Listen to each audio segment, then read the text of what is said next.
Soaking rains bring with it a sigh of relief for farmers and producers across much of the state. The winter wheat crop is in the ground. Many fields desperate need of some rain.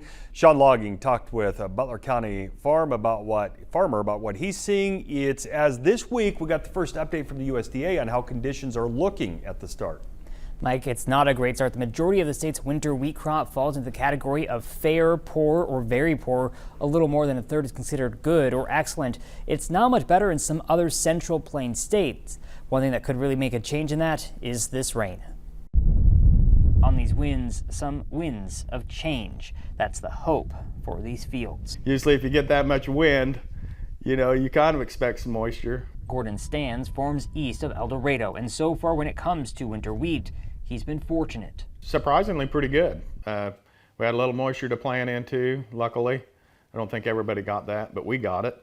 And so when we started planting, about everything we've planted has come up. Although Gordon can point to spots where the winter wheat hasn't sprouted. There's 3 seeds just right there.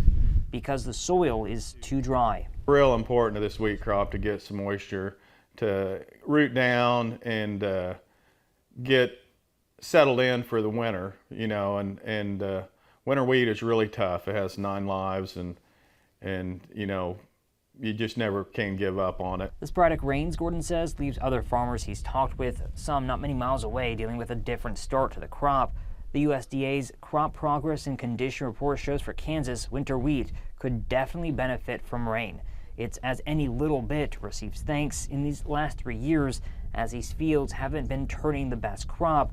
Gordon points to the recent harvest of soybeans. When you have a meager crop like that, you're anxious to get on to the next crop and get something planted. So I think everybody I've talked to, they're excited. They're planting wheat and hoping for the best.